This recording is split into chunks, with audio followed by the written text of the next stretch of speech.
Hello, I'm Mike. This is Will. We are the Tabletop Donkeys. Hello. And we're bringing you issue 14 of Warhammer Age of Sigmar Mortal Realms today. And in this issue, we got a pair of easy-to-build Dreadblade Harrows for the Nighthaunt. As always, if you want to skip straight to the battles, you can use the time code in the description. Heading into the issue now, first up, we have some background on the Dreadblade Harrows. And essentially, they are subordinates of Knights of Shrouds. So a Knight of Shrouds is someone who betrayed their former comrades to become an officer and leader of the Nighthaunt under Nagash. And the Dreadblade Harrows are their former subordinates who didn't do anything to stop them betraying their former allies and have also been cursed with undeath. And the Dreadblades basically act as bodyguards or given orders, particularly unsavoury orders, by the Knights of Shrouds.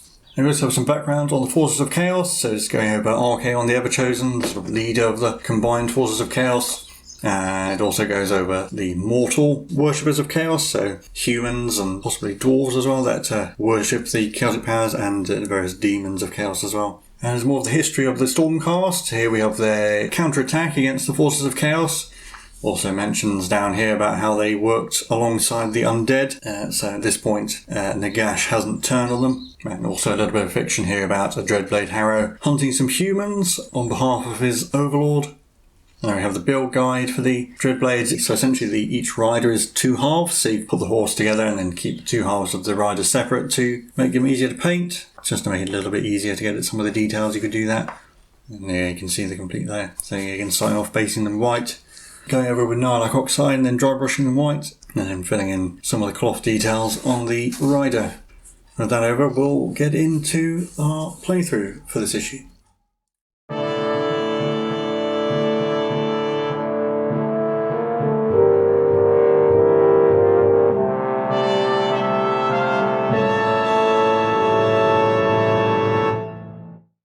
On to our playthrough for this issue. Obviously this is going to feature our two new Dreadblade Harrows you can see on the battlefield. They have arrived outside the tomb, and the 5 castigators and their loyal Gryph-hound are racing to intercept them. So first up we have our reference sheet as usual, and we've got our war scroll for the Dreadblade Harrows. But before we have a look at that, we also learn about multiple weapons in this issue, so as you might expect, that just means that some units have different weapons they can attack with, and if they have multiple melee weapons they can attack with all of them in the combat phase. Now, the Dreadblade Harrows, first of all, each of them is a hero, and they are individual models, the two of them, they're not a single unit. They have a 12-inch move, 5 wounds, 4+ save, and their weapons, you can see there, their Dreadblades are hitting on 3s, wounding on 3s with red -1/1 damage, and you also attack with the hooves and teeth of their horses, only hitting on 4s and wounding on 5s, but that's a few extra attacks they get. And they also have a special rule, which means they increase the damage of their Dreadblade attacks by 1 if they made a charge move in that turn, and then being Nighthaunt, they are also ethereal and can fly, as we learnt about before. And we also have updated profiles for the Castigators and the Gryph-hound. The Castigators at last have a melee weapon. They can hit people with the butts of their Thunderhead great bows. These only hit and wound on 4s, but at least it gives them something they can do in melee, which they didn't have before. And then the Gryph-hound's beaten claws described there, but it also has a new special rule called darting attacks. Each time it attacks, once it's made its melee attacks, it can make a retreat move up to 6 inches, which means that in some circumstances it can attack and then leave combat before the enemy has a chance to strike back, which could be quite useful. Then the Nighthaunt get to go first, as you see here in the first of the turn sequences. This is all as we've had before, with one exception. In the charge phase, where previously, when making a charge move, the models had to get into base contact with an enemy unit that they were charging. Now they only have to get within half an inch of a model from a unit. A slight difference there makes charges ever so slightly easier to pull off. Might seem a bit arbitrary, but that is just building up to the overall rules, which we will get in a few issues' time. You do still have to be in base contact with an enemy model to attack it, as before, because we don't know about weapon ranges yet. And then on to the Stormcast turn, there's nothing new there, other than Castigator's melee attacks, should that be relevant. And then Nighthaunt turn again. As usual, continue until one side is wiped out. So we'll go straight into our game right away. Here is our battle map with the figures set up, as in the example. Over on the right hand side, we've got the 2 Dreadblade Harrows. They start on the Nighthaunt starting spaces. And in the centre of the board is the Gryph-hound, and finally all the way over here at the edge of the tomb complex, 5 Castigators. The Nighthaunt get to begin, so we'll be on to Nighthaunt turn 1. So my first movement, both the Dreadblades are just going to move up towards the Gryph-hound, staying 3 inches away. They haven't got any spells or anything, so we just skip the hero phase. They've got no range weapons, so straight to the charge phase. So I'll start with this Dreadblade furthest from the camera. His charge distance is a 10, that's easy enough. So he moves around the back of the Gryph-hound like that and getting within half an inch now that that's the minimum range you need to get into. Yeah, and to get them a bit closer to the castigators. And the other Dreadblade will charge as well, getting a 12. So he's going to just do the same thing, come around the back. They are separate units, so you have to pick one of them to fight with first. Yeah, so I'll pick the first one, who will pile in to base contact with the Gryph-hound, and he can attack. So he has 3 attacks with his Dreadblade, hitting on 3s. 3 triple 6, wounding on 3s. That's 2 wounds, and they're 2 damage apiece. And the Gryph-hound only has 3 wounds, so it will be killed. Yeah, and it doesn't have save either. Yeah. We'll remove the Gryph-hound. But the Gryph-hound was killed, so that'll be the end of the Nighthaunt turn. It'll be on to the Castigator's turn. Castigators will shift along the board edge slightly. It's kind of irrelevant because the Dreadblades have really long moves, so they'll be able to get 3 inches away regardless, but not just going to stand still and be killed. We'll shoot at the further away one, the one that's in the top of your picture. We've got 5 shots hitting on 3s, 6s do D3 hits. Well, that's not too bad. 5 hits and 2 of them are D3, so we've got all our 2 D3s. Alright, 1 each, so it's 5 hits. Wounding on 3s. 3. And we've got 4 plus saves. I made 2, so the Dreadblade will take a wound, so he's down to 4. Down to 4, and just to mention as well, they are both heroes, but of course they don't get lookouts from each other. They have to be near a unit of 3 or more models. So, but then it will be on to their turn again. Yeah, so as you might expect, we're just going to move up, and we can easily get 3 inches away of the Castigators, and we're going to charge. So I'll start with the one who's wounded. He gets to go 8 inches. I'll roll the other one now as well. He gets to go 11 inches. So. Yeah, so they both finish their charges. We're just going to go straight into base contact because we don't really need to get the extra movement from piling in. Try to spread the Dreadblades apart to make it harder to retreat from them, but the Castigator is probably just going to stand and shoot rather than retreat. Yeah, I probably will do that anyway. But still, it's worth considering as a general tactic. And I'll start with the wounded Dreadblade. 3 attacks hitting on 3s. This is with its Dreadblade. Yeah, obviously with its sword. It's got 2 hits, wounding on 3s. There's 1. It has a rend of -1, so I get a 5 plus save, yeah, essentially, which I failed, and that does 2 damage on the charge. Castigator will die, but we'll roll the horse's hooves and teeth. So it has 2 attacks hitting on 4s. Oh, 2 hits. Wounding on 5s. Oh, there's a wound. It has no rend, so this is just 4 plus. No, so another Castigator does take a wound. So we're going to kill off this one at the back, because I'm not sure if it could pile in around the corner to attack. And we'll put a wound on this one here on the end. Now it's my pick to fight. This Castigator will pile in to this Dreadblade here. These 2 closest to the camera will attack the Dreadblade closest to the camera, and the Prime and the other one will attack the wounded Dreadblade. Do the 2 normal Castigators on the unwounded one first, so 4 attacks hitting on 4s with the stocks of their weapons, well 3 hits, and wounding on 4s, 2. 4 plus save. Failed both, so he's down to 3. And then 4 attacks on the wounded one, so 2 hits. Wounding on 4s. Oh, they're both wounded as well. 4 plus. Made both. Okay. Dreadblade on 3 wounds gets to go. We're going to start with the Dreadblade's sword, or his Dreadblade. So he's got 3 attacks hitting on 3s. They all hit. Wounding on 3s. 2 wounds. Rend -1, so 5s looking for. Oh no, 2 4s. Yeah, so that's 2 4s modified to 3s. So that's 4 damage total, so that will kill off 2 and we'll wound another one. Yeah, and then we'll do the horse. So he's got 2 attacks hitting on 4s. No. So this Castigator dies. Because he's wounded, so he must be removed first. And this one will take 2 damage. And then we've got 1 damage left over, which we'll put on the one up at the top.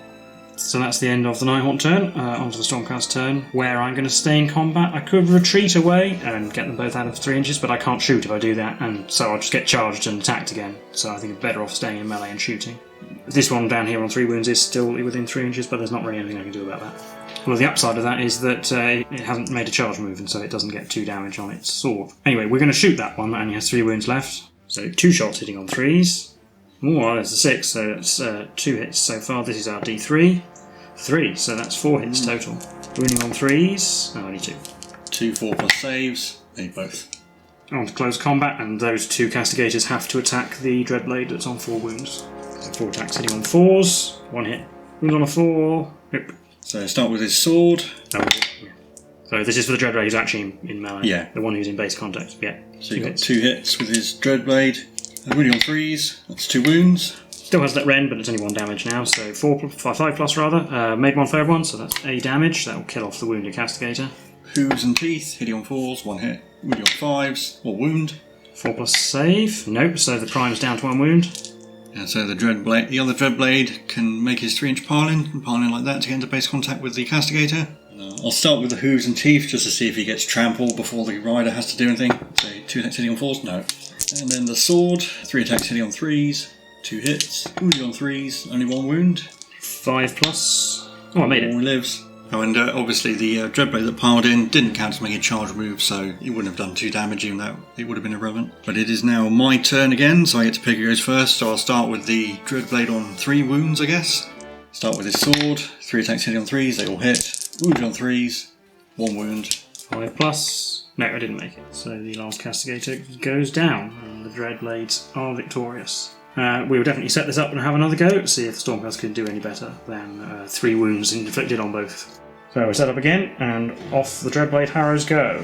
Yep, so we're moving up again, it's all looking very familiar, and once again we're going to charge the Gryph-hound, so I'll start with the one furthest from the camera. He gets to go... and try and get in the box. No, 7. Yeah, I'll roll the charge for the other Dreadblade, 11. Yeah, so we'll finish our charges like that, getting into base contact with the Gryph-hound for that little bit of extra movement. And you will notice they've turned round. Technically no part of the base can move further than the charge move. In this case they both had plenty of movement to be able to make it look cinematic, but yes, something to be aware of. In theory, if I'd rolled a 3, I would have had to maintain that orientation and move. So we'll start with the one furthest from the camera again. He has 3 attacks with his Dreadblade, hitting on 3s, 2 hits, wounding on 3s. Oh, they both wound, and it takes 4 damage and immediately dies. Yep, because it has no save. So the poor creature is once again splattered. And the other Dreadblade doesn't get to fight because there's no enemies within 3 inches of him. Yep, so we'll be on to the Castigator's turn again. Well, we're going to move up this time, because as demonstrated before, I can't possibly run away. We're going to come and meet them. We will shoot the one slightly closer to the camera, the one with his sword over his head. And 5 shots hitting on 3s. 3 hits, but one of those is a 6. So that's 4 hits in total. Wounding on 3s. All 3 wounds. 4+ saves. Made 2, failed 1, so he's down to 4 wounds. That'll be my turn. I thought about charging, because if I charge them then they won't get 2 damage on their swords, but onto the other side they'll get a free round of attacks, essentially. It works out that it'll give them an extra round of attacks with the horses, which aren't that dangerous, but statistically it was better not to charge. So we will be on to the Dreadblade Harrows' turn again. We've moved up to be 3 inches away from the Castigators. The Dreadblade furthest from the camera will charge first. So you got a 6, that's easily enough to get him in. And the other Dreadblade gets a 5, again that's going to be enough. We're within half an inch. Yeah, so we're actually going to finish our charges like that, and we're already in base contact. I was going to try and split the Dreadblades apart, so if models got removed, one of them might end up more than 3 inches away from a Castigator and can charge again. But I think the Castigators are too compact to do that because their bases are so large. But I'll start with the wounded one. In the highly unlikely event he gets killed. So he's got 3 attacks with his Dreadblade, hitting on 3s, which all hit, and wounded on 3s, and they all wound. 5 pluses to save. I've saved 1, so that's 2 damage hits going through. And then the horse's hooves and teeth get 2 attacks hitting on 4, so we got 1 hit, wounded on a 5. Oh, it does. 4+ save. Nope, it's a wound on another Castigator. So we'll take these 2 off the back, because they might. And we'll put that wound on this one up at the top. Well, it's my turn to pick. I actually made a mistake. I should have removed that one that I wounded and the one immediately behind him and kept the one closest to the camera on this end, because if I'd done that, I'd be able to pile the 3 remaining Castigators into this wounded Dreadblade Harrow down here. As it is, the Prime can't pile into attack, because getting into base contact with either of the Dreadblades would mean the remaining Castigators would not be within an inch of each other, so I might as well leave him where he is. Which means that we'll have 1 Castigator attacking each Dreadblade Harrow. We'll do the 2 attacks on we'll do the wounded Dreadblade first, it doesn't really matter. 2 attacks on 4s, 1 hit. Wounds on a 4. Nope. And 2 attacks on the unwounded one. 1 hit. Wound on a 4. No. So the second Dreadblade gets to attack. This is the one furthest from the camera. Start with his sword. 3 attacks hitting on 3s. They will hit. Wounding on 3s. They will wound. 5+ saves. Oh, I made 2. Failed 1. So...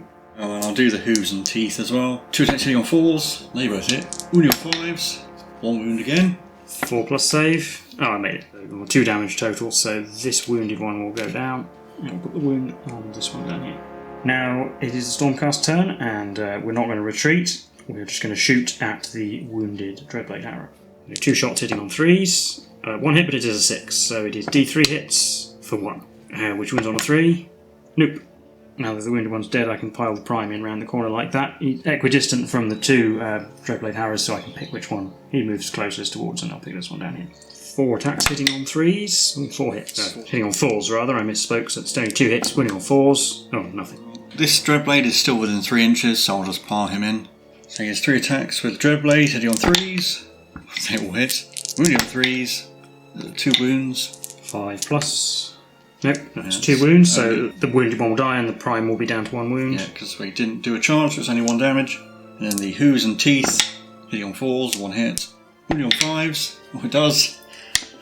And it kills the prime, the horse takes him out.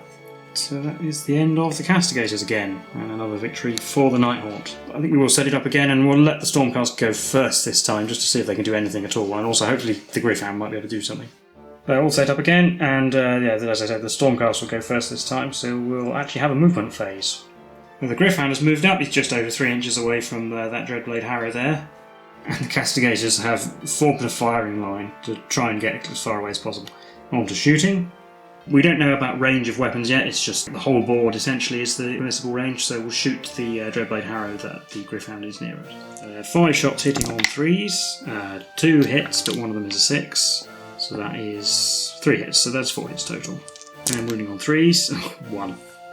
4 plus save, made it. In the charge phase, the Gryph-hound will charge that same Dreadblade Harrow, so he needs anything but a double 1 to get in. Yeah, 7 is plenty. And we shall move to there, getting within half an inch and actually just into base contact, because I'm going to do that in a second anyway. More than 3 inches from the other Dreadblade Harrow, so it doesn't get too high. It has 2 attacks, which hit on 3s and wound on 4s. So hitting on 3s, 1 hit, and wounds on 4. Oh, it's a wound. No rend, 1 damage. I'm ethereal anyway, so it wouldn't matter if you had any rend. Another 4 plus save, and I'm fine. But we do get to see its darting attacks rule, so after it's made its close combat attacks, it can make a 6-inch retreat move. That will take it 6 inches away to over there. And it is no longer within 3 inches of the Dreadblade Harrow, so it won't be able to attack back. But that will be the end of my turn, on to the Nighthaunt. Right, so both the Dreadblades are going to run. We're just going to ignore the Gryph-hound because the Castigators are a much bigger threat. We need to get rid of them first. So the Dreadblade that got attacked by the Gryph-hound gets to go an extra 1, and the other one an extra 6. And so we'll end up like that, and can't charge because we ran. So we're on to the Stormcast turn. Oh, the Gryph-hound is going to give chase over here. She's getting up to just 3 inches away from that Dreadblade Harrow. And the Castigators have reformed into something more of a block to try and avoid the situation we had last turn where it wasn't able to attack onto shooting, and they will shoot to the closest Dreadblade Harrow, that one there. We've got 5 shots hitting on 3s. Oh, only 2 hits. Wounding on 3s, 1. 4 plus save. Nope, so it takes a wound, down to 4. Then the Gryph-hound will charge. Needing a 2 to get into the closer one, but I actually would rather attack the further away one, so a big roll would be nice. Or 10, that will probably do the job. So it will move to there, but it is within half an inch of this Dreadblade Harrow.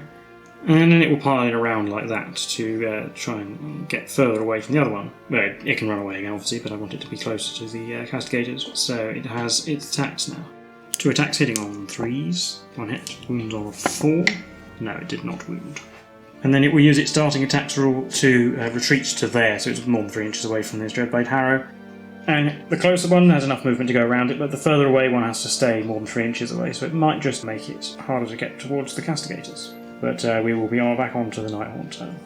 Yep. Yeah, so the Gryph-hound's forming an inconvenient speed bump, so we're going to have to manoeuvre around it. This Dreadblade, the unwounded one, has to take a bit of a detour to go around, but the other one can easily get just over 3 inches away of the Castigators. And then they're both going to charge, so we'll start with the wounded one first. So the wounded Dreadblade gets to go 6, that's enough to get where I want to go. The other Dreadblade needs a 7 to get in range of the Castigators.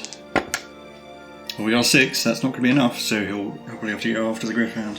So the wounded Dreadblade is going to finish his charge like that to make it inconvenient for the Castigators to pile round to get to him. I think we can only get 2 into contact.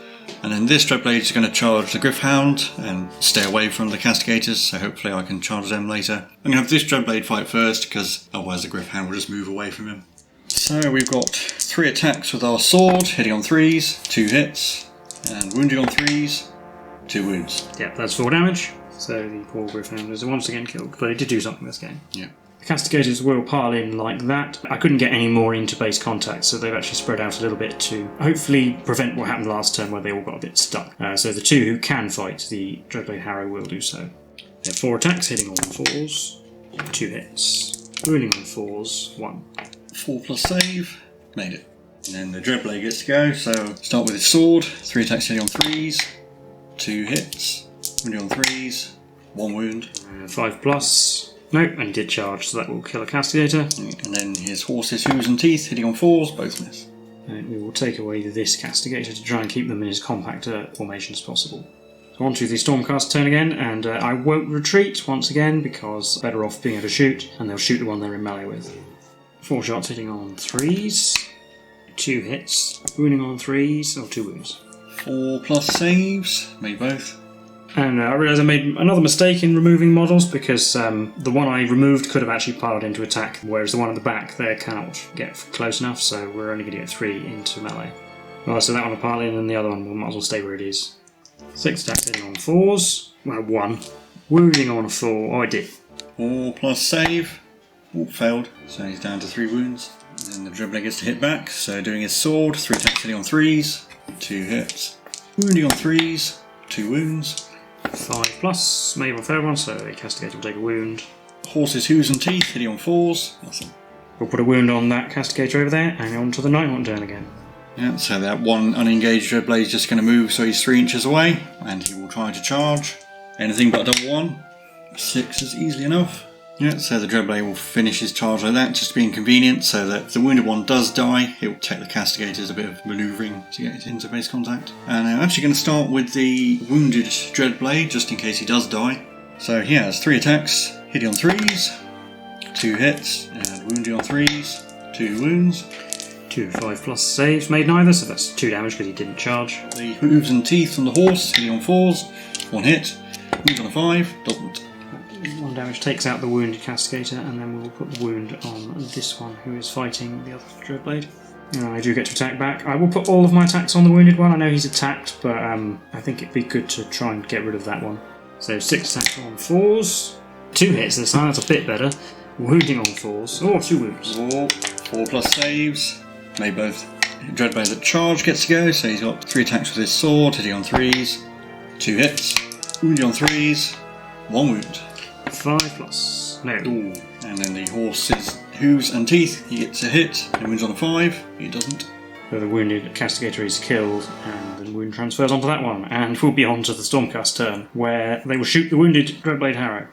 Down to 2 shots on 3s. Oh, they both hit, and that's a 6, so D3 for 1. So 2 hits overall, wounding on 3s, 2 wounds. 4+, made both. And onto the combat phase, where they can't move because they're in base contact. They will hit the wounded Dreadblade Harrow. On 4s, yeah, they all hit. Oh, they're mad now. And 4s, 1. 4+, I'm fine. And I will start with the unengaged Dreadblade, so he can actually get into contact.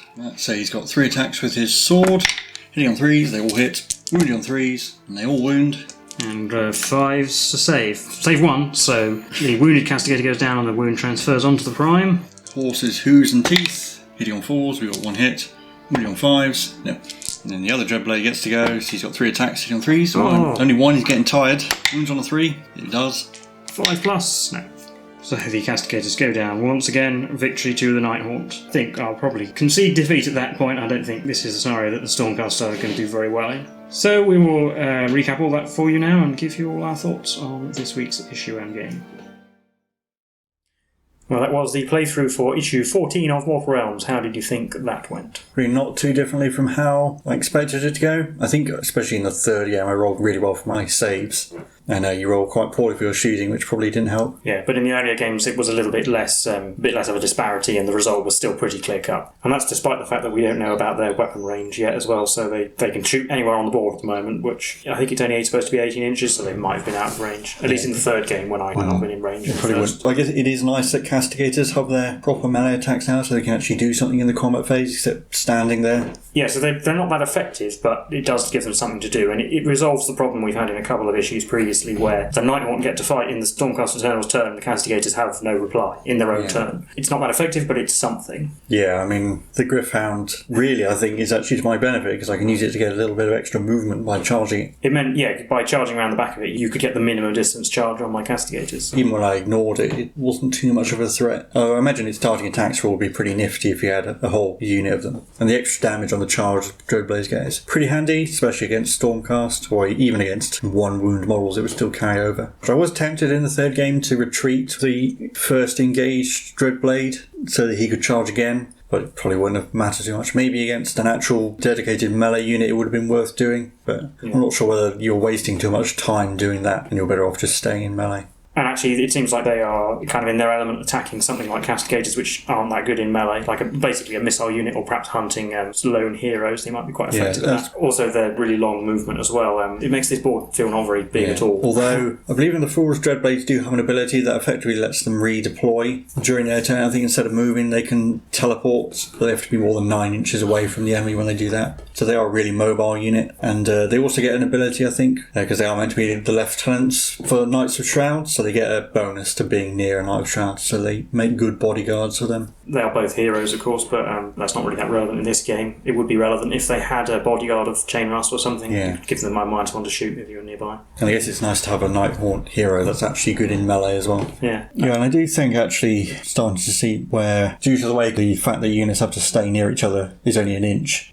positioning your units to receive a charge and charging and where you finish your charge are much more important. Positioning Stormcast to receive a charge, that's going to be important because their bases are so large, it's actually kind of hard for them to pile in so they get into melee, and it's hard for them to fight over each other. We'll eventually see that melee weapons actually have range as well. I think the stocks of their weapons will get a 1-inch range eventually, so I don't have to get into base contact to attack. That still wouldn't have changed the situation in the second game, where I found I couldn't pile the prime in either direction because both ways would have meant that the remaining castigators were not within an inch of each other, which meant he couldn't attack. But I think there were 2 instances where it was my fault in that I removed the wrong models, so I basically created the situation. If I'd removed different models, then the remaining ones would have been able to pile in and attack. But likewise, actually, your positioning of your Dreadblade Harrows, you thought about that on a couple of occasions and you deliberately tried to place them in places that would prevent me from... Yeah, either make it harder for you to get more models in, or try and leave myself unengaged so I could charge again.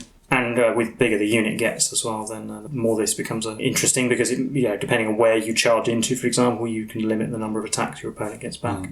I suppose we could actually mention that there's a slight change for this. You now only have to get within half an inch. It sounds like an arbitrary change to what we've been playing with before, but it is actually the correct rule. Yeah, and it does make charging slightly easier. Yeah, it means just double one is the only way you can now fail a charge. But it does actually give you a little bit more latitude in where you pile in, because now that you don't have to get into base contact, you can get yourself within half an inch and then select the unit to fight and pile in around, say, as long as you get closer to the closest model. Well, it gives you more freedom where you end your charge. Rather. Yeah, exactly, and it also means you can go all the way around the model with your pile-in move as long as you end closer to it than you were when you started, so it does give a bit more flexibility in that with charging. The only other thing was multiple weapon attacks. Pretty easy. Essentially, it's just more attacks with a different profile. I mean, the horses aren't super effective, but they are more dice you get to roll. Well, horses aren't the deadliest of mounts, but there are the different mounts which can have different melee attacks. Yes, and we will be getting some models soon which do have different and better mounts, more interesting mounts. But personally, I do like the Dreadblade Harrow models. They are quite similar, the two models. They're essentially the same pose, just the arm. They are actually an easy-to-build kit as well, so there's barely any parts. And obviously, you can't see on camera, but the underside of the horses and the interior of the riders are completely hollow, so they are actually quite like ghosts, and I guess that's a reflection of what they can do with sculpting miniatures these days. And the only issue I would have with the models is that there's a relatively thin plastic holding the horse of the base, so you do have to be, I guess, a little bit careful you don't accidentally put your hand down too hard on them and bend them. Maybe that's sort of a recurring problem with all of the Nighthaunt units.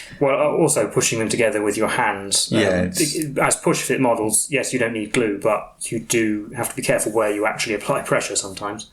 But I think that'll be all for this episode, so if you liked this video then please do leave a like and subscribe. Let us know your thoughts if you've been playing along. If you have any thoughts about this, then do let us know. Also, actually, if you have thoughts about things like tactical positioning in combat phase, then that will be interesting to know, because once again this is our first voyage into Age of Sigmar, so we're not by no means tactical experts, so do let us know if there are any little tricks that you know of. But besides that, we have been the Tabletop Donkeys, and we will see you in the next one. Bye for now.